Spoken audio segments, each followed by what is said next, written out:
अस्सलाम वालेकुम, मैं मोहम्मद अमजद थर्मोडायनामिक्स के लेक्चर नंबर 5 के साथ आपकी खिदमत में हाज़िर हूँ। आज हम उन टर्म्स के बारे में पढ़ेंगे जो आपने पहले भी पढ़ी हुई हैं पिछली क्लासेस में, और एक दो टर्म्स में भी नई भी हो, और ये थर्मोडायनामिक्स के पॉइंट ऑफ व्यू से बहुत इम्पोर्टेंट हैं। सबसे पहले है एनर्जी और इसकी टाइप्स। एनर्जी की डेफिनेशन की अगर बात करें तो किसी जिस्म में काम करने की सलाहियत को एनर्जी कहते हैं। Capacity to do work is called energy. इसकी जो इकाई है वो किलो जूल, जूल्स वगैरह है, और इसको कैपिटल ई से या यू से ज़ाहिर किया जाता है। अब बात कर लेते हैं इसकी टाइप्स की। बेसिकली इसकी दो टाइप्स हैं, और उन दो टाइप्स के बाद फर्दर आगे उनकी टाइप्स हैं। पहली है स्टोर्ड एनर्जी, दूसरी है ट्रांजिट एनर्जी। स्टोर्ड एनर्जी ऐसी एनर्जी जिसमें सिस्टम की बाउंड्रीज अबूर करने की सलाहियत नहीं होती, इसे स्टोर्ड एनर्जी कहते हैं। ऐसी एनर्जी जिसमें सिस्टम की हदूद को क्रॉस करने की अहलियत नहीं होती, स्टोर्ड एनर्जी कहलाती है। इसकी टाइप्स में एग्जांपल्स में पोटेंशियल एनर्जी, काइनेटिक एनर्जी और इंटरनल एनर्जी शामिल है। इसके बाद है ट्रांजिट एनर्जी। ऐसी एनर्जी जो सिस्टम की बाउंड्रीज़ को क्रॉस करती है, यानी सिस्टम की बाउंड्री से बाहर निकलती है, उसे ट्रांजिट एनर्जी कहते हैं। इसकी एग्जांपल्स में हीट है, वर्क है और इलेक्ट्रिक एनर्जी है। पोटेंशियल एनर्जी ऐसी एनर्जी जो किसी जिस्म की हालत सुकून की वजह से होती है, जबकि वो ज़मीन से बुलंदी पे हो, उसको पोटेंशियल एनर्जी कहते हैं। इसको पी से ज़ाहिर किया जाता है, और पी बराबर होता है mgh। m mass of substance है, जी ग्रेविटेशनल फोर्स है, और h जो है हाइट है। h की जगह पे z भी लिखा जाता है। z distance through which the body false, यानी वो हाइट जहाँ से कोई जिस्म नीचे की तरफ गिरता है, और g जो है वो ग्रेविटेशनल एक्सेलरेशन है। इसको 9.81 मीटर पर सेकंड स्क्वायर लिखते हैं। इसके बाद है kinetic energy.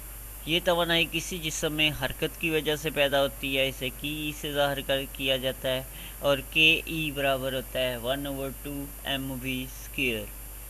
m mass of body है, वी वेलोसिटी ऑफ बॉडी है। इसके बाद है अंदरूनी तवानाई या इंटरनल एनर्जी। ऐसी तवानाई जो किसी जिस्म या गैस में मॉलिक्यूल की हरकत या तरतीब की वजह से पैदा होती है, इसको इंटरनल एनर्जी कहते हैं। इसको कैपिटल ई से या कैपिटल यू से ज़ाहिर किया जाता है।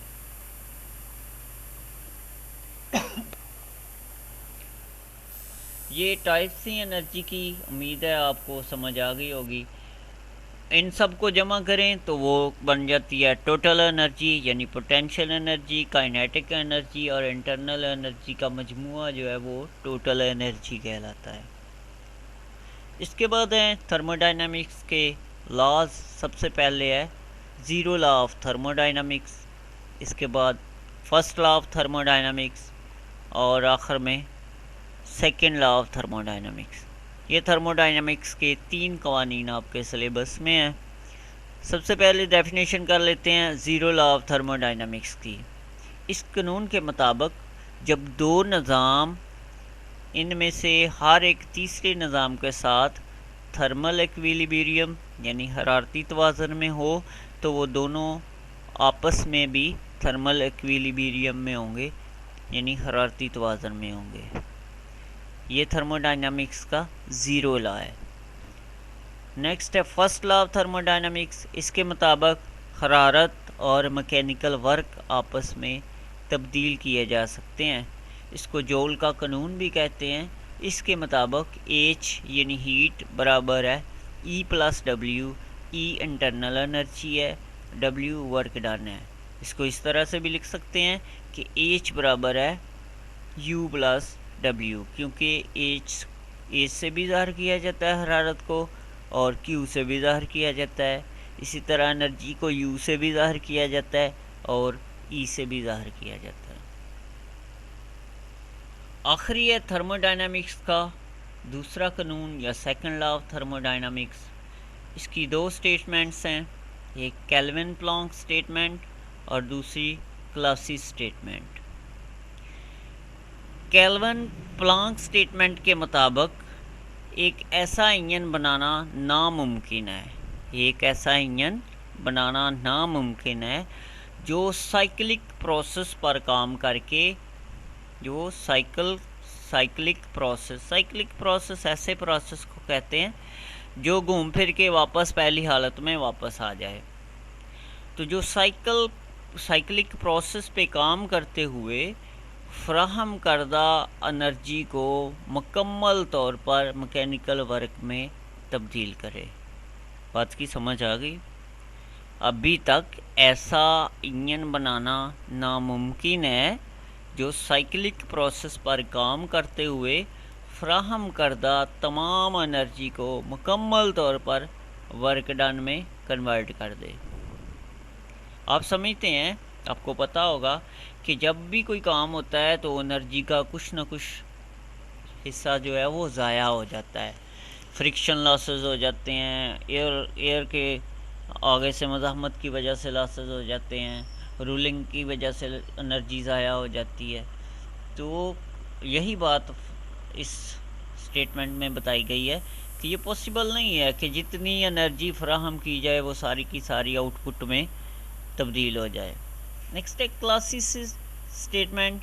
क्लासिस स्टेटमेंट के मुताबिक थर्मोडायनामिक्स में अभी तक ऐसी कोई मशीन दरियाफ्त नहीं हो सकी जो बग़ैर बैरूनी मुदाखलत के या बग़ैर किसी बैरूनी ज़रिए से कम दर्जा हरारत वाले जिस्म से कम टेम्परेचर वाले जिस्म से हरारत को ज़्यादा टेम्परेचर वाले जिस्म में मुंतकिल करे।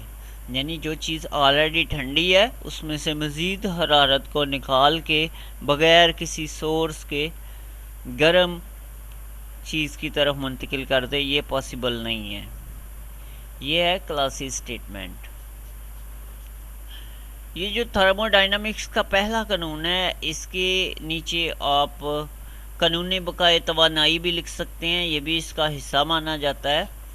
और अगर सेपरेट से कोई पूछे तो भी आप बता सकते हैं कि एनर्जी को ना तो पैदा किया जा सकता है ना फना किया जा सकता है, बल्कि एक हालत से दूसरी हालत में कन्वर्ट किया जाता है। इसे कहते हैं कानूने बकाए तवानाई या law of conservation of energy, law of conservation of energy. इसके बाद स्पेसिफिक हीट है। इसके बारे में आप पहले भी पढ़ चुके हैं कि हरारत की वो मकदार जो अकाई कमियत की गैस का दर्जा हरारत 1 डिग्री सेंटीग्रेड तक बढ़ाने के लिए दरकार हो, इसे स्पेसिफिक हीट कहते हैं। इसे C से ज़ाहिर किया जाता है और इसकी आगे दो अक़साम हैं। Specific heat at constant pressure, जिसे CP से ज़ाहिर किया जाता है।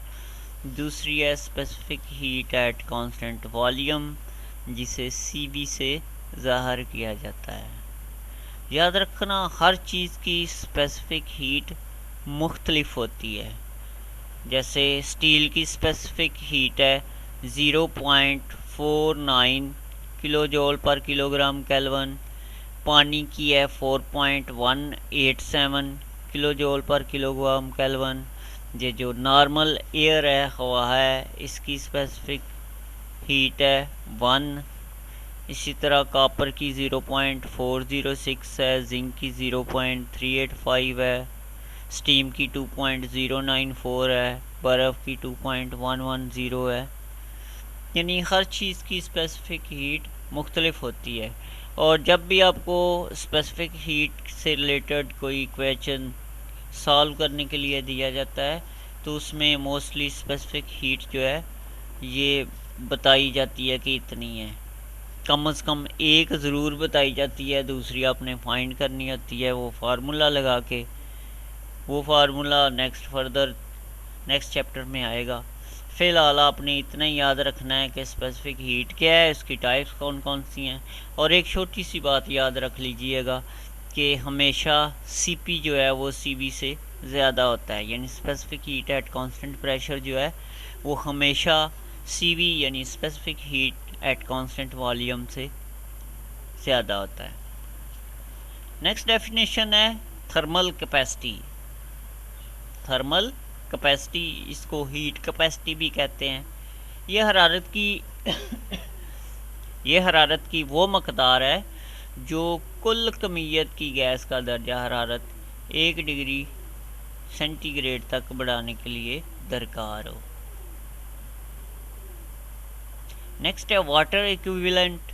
वाटर इक्विवेलेंट हरारत की वो मकदार जो अंसर की मकदार के बराबर दर्जा हरारत 1 डिग्री सेंटीग्रेड तक बढ़ाने के लिए दरकार हो, इसे वाटर इक्विवेलेंट कहते हैं। क्लियर है? इस तरह आपका पहला चैप्टर भी क्लियर होता है। उम्मीद है आपको इसकी समझ आ गई होगी। जिसको समझ ना आए वो मुझसे पूछ सकता है। मैं सिर्फ ये आपको बता देता हूँ कि हमने इस चैप्टर में अभी तक पढ़ा क्या है। सबसे पहले हमने पढ़ी थी थर्मोडायनामिक्स की डेफिनेशन, फिर हीट इंजन की डेफिनेशन, थर्मल इंजीनियरिंग की डेफिनेशन। उसके बाद यूनिट्स के बारे में पढ़ा था कि यूनिट क्या होता है, फंडामेंटल यूनिट क्या होते हैं, ड्राइव्ड यूनिट क्या होते हैं, कौन कौन से होते हैं। इसके बाद थर्मोडायनामिक सिस्टम के बारे में पढ़ा था कि थर्मोडायनामिक सिस्टम क्या होता है, इसकी टाइप्स पढ़ी थी, close system, open system, isolated system. इसके बाद इसकी प्रॉपर्टीज़ पढ़ी थी दो, एक एक्सटेंसिव प्रॉपर्टीज़, दूसरी इंटेंसिव प्रॉपर्टीज़। फिर हीट के बारे में पढ़ा, हीट के एक जगह से दूसरी जगह मुंतकिल होने के जो सोर्सेज हैं उनको पढ़ा। इनमें कंडक्शन, कन्वेक्शन और रेडिएशन था। इसके बाद mass, weight, force, work, joule, power, इनकी डेफिनेशंस पढ़ी थी। टेम्परेचर के बारे में पढ़ा था कि टेम्परेचर क्या होता है और इसके लिए कौन कौन से स्केल यूज़ होते हैं। 4 स्केल मैंने आपको बताए थे। इसमें सेल्सियस या सेंटीग्रेड स्केल था, फ़ारेनहाइट, केल्विन और रैंकाइन। एब्सोल्यूट टेम्परेचर के बारे में पढ़ा कि वो क्या होता है। फिर एब्सोल्यूट ज़ीरो टेम्परेचर के बारे में आपको बताया, नॉर्मल प्रेशर और टेम्परेचर, स्टैंडर्ड टेम्परेचर और प्रेशर। स्टैंडर्ड प्रेशर क्या होता है, प्रेशर की डेफिनेशन पढ़ी थी। टाइप्स ऑफ प्रेशर यानी गेज प्रेशर, वैक्यूम प्रेशर, इनकी डेफिनेशन पढ़ी। एब्सोल्यूट प्रेशर क्या होता है वो आपको पढ़ाई थी। आज आपको मैंने बताया है कि एनर्जी क्या होती है, एनर्जी की टाइप्स कौन कौन सी हैं, स्टोर्ड एनर्जी, ट्रांजिट एनर्जी, उसके बाद potential energy, kinetic energy, internal energy, energy की टाइप्स के बारे में पढ़ा। और एक आज बहुत ही important topic law of thermodynamics पढ़ा। ये बहुत ही इम्पोर्टेंट है। लॉ ऑफ थर्मोडायनामिक्स 3 बयान किए आपके लिए, zero law of thermodynamics, first law of thermodynamics और सेकंड लॉ ऑफ थर्मोडायनामिक्स। ये 3 कवानीन आपको बताए। Law of conservation of energy की डेफिनेशन आपको बताई है। हीट या थर्मल कैपेसिटी क्या होती है, वाटर इक्विवेलेंट क्या होता है, स्पेसिफिक हीट क्या होती हैं, इसकी टाइप्स आपको 2 पढ़ाई, specific heat at constant volume और specific heat at constant pressure. ये जितनी मैंने अभी आपको जितने टॉपिक बताए हैं इन सब की कम से कम डेफिनेशंस और इनके जो फार्मूले हैं वो आपने अच्छी तरह याद करने हैं और इंशाल्लाह इनमें से 10-15 नंबर का पेपर जो है वो लाजमी आता है 100 में से। उम्मीद है आपको सबकी समझ आ गई होगी। जिसकी समझ ना आए वो आप मुझसे कंसल्ट कर सकते हैं, डिस्कस कर सकते हैं। शुक्रिया। मोहम्मद अमजद को इजाज़त दीजिए। अल्लाह हाफिज़।